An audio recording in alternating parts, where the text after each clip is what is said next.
Good morning, good afternoon, good evening. I want to tell you a story, even though this is not an adventures in touring story, because I live in Southern California in Orange County, Huntington Beach area, and that I grew up in going to LA, Irvine, Laguna, all the places people know, Garden Grove, Pacific Palisades, where I spent my first couple of years in.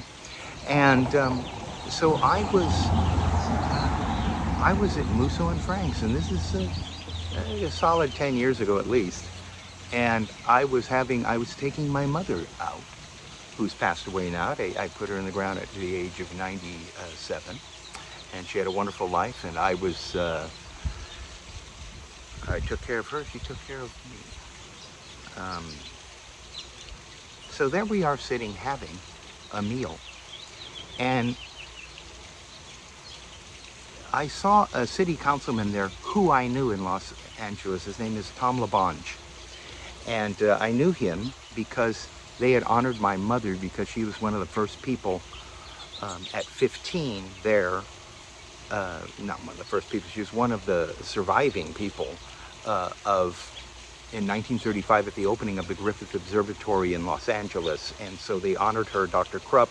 I met Leonard Nimoy, Mr. Spock, of course. Adam Schiff, the congressman, was there. That was before he became famous. And so I had met Tom LaBonge, and I saw him there at the restaurant. So I said, oh, he's putting on something here, because there's various rooms in Musso and Frank's. I think it's Hollywood's oldest restaurant. In 1920, it celebrated the 100th year, 22 or something like that. And so he said, well, there's something going on here. There's something going on. Now, I'm having a nice conversation with my mother, and all of a sudden I see the walk in the back of a man walking to the men's restroom, and I recognized that walk because I had seen it for decades. And I said, my God, that's Mickey Rooney. My God, that's Mickey Rooney. And I knew it. And then he just walked into the bathroom. I said, well, I'm not going to go into the goddamn restroom and, bother him. That wouldn't be nice. And then there was a woman that was following behind him somewhat. And I could tell that it was his wife. I could tell. I don't even know why. Just the vibe or something.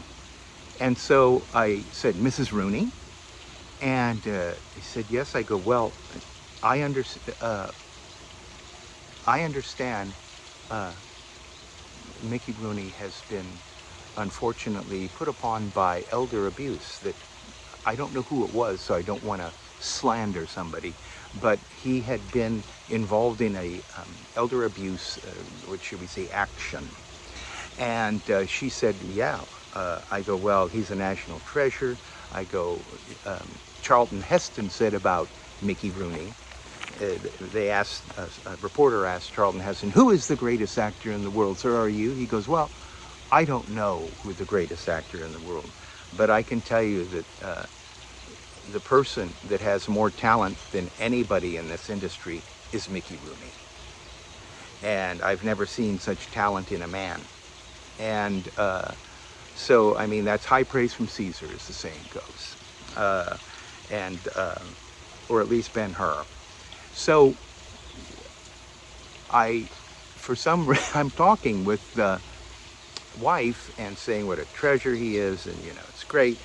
And then I'm waiting for him to come out of the restroom. Well, I had turned my back, and he had already come out of the restroom. And the way the restaurant is set up is you go through the kitchen to go to these other rooms and that, if you're invited to an affair of some kind.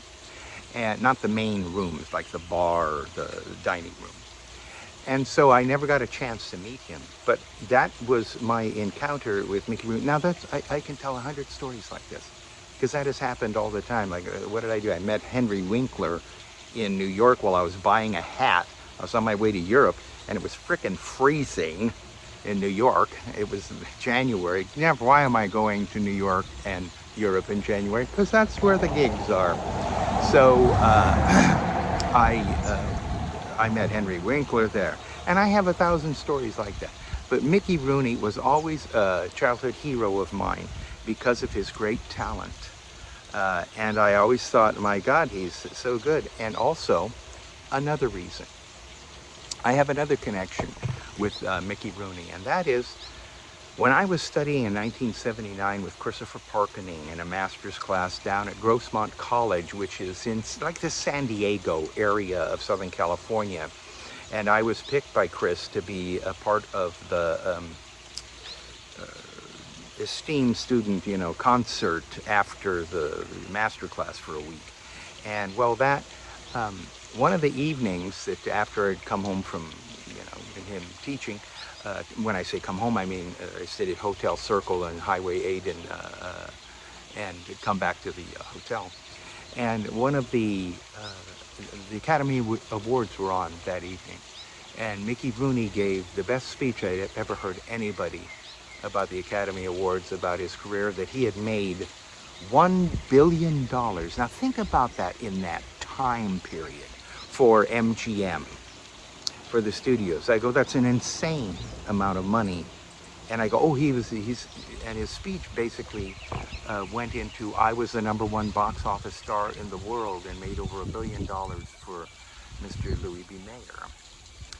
And then I couldn't get a job, and Sugar Babies revived his career. Well, it was a very inspirational speech by a national treasure. And so I've always had a special connection with Mickey Rooney in many ways. I hope you enjoyed it, and thank you.